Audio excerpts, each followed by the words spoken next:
first, this was an accident. Flash usually wakes me up really early in the morning. It's usually around 6 a.m., sometimes he'll wake up at 5 a.m. I had initially taken him outside to use the restroom. Usually he kind of like either wants to use the bathroom or already wants his breakfast, which he does not get breakfast till 7 a.m.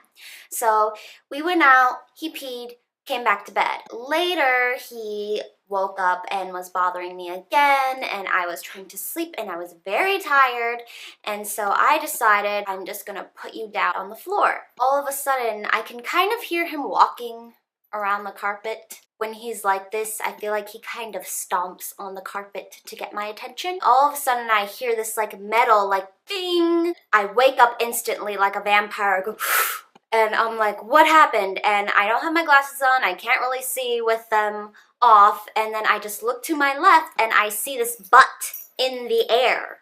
You know the vents you have on the floor?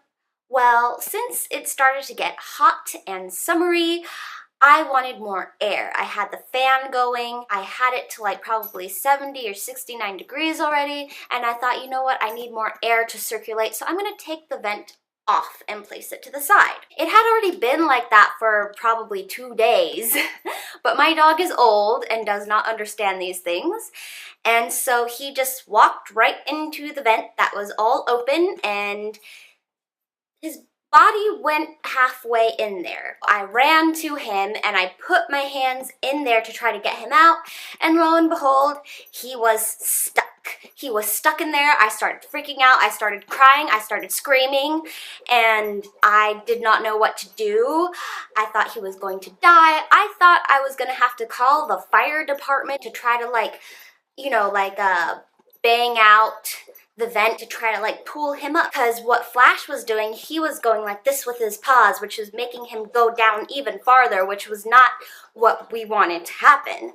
And so I tried to make him stop, and I tried to pull him up once, and when I did that, he started howling, oh, oh! Which would make me very, very sad, and it was hurting him, obviously. I was like, well, if I pull him up like this, I might break his ribs. I might need to call somebody. And I felt at that point already, when he started doing this, that if I had left him and gone to the phone, he would have gone down even farther. So I just hoped, thought, prayed that, you know, I could pull him out. Once I discovered how far down his body was into the vent, I decided to put his like arms and elbows like really close to his body so it could kind of squeeze back up through the vent. And then I was like, all right, Flash, 1, 2, 3, we're gonna do this.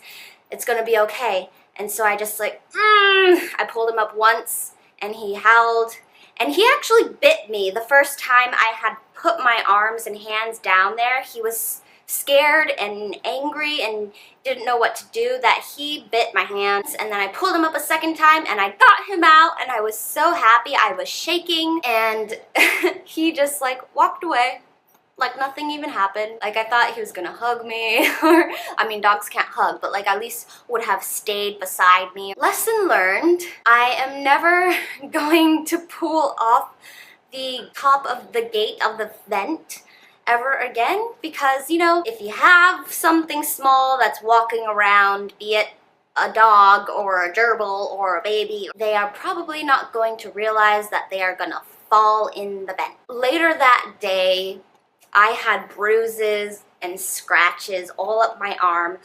The length of the vent of how far he was down there was from here all the way to my hand.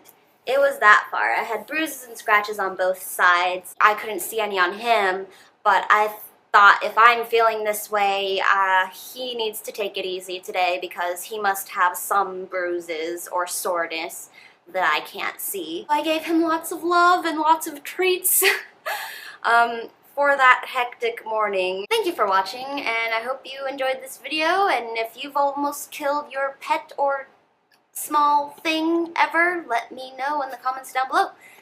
Bye!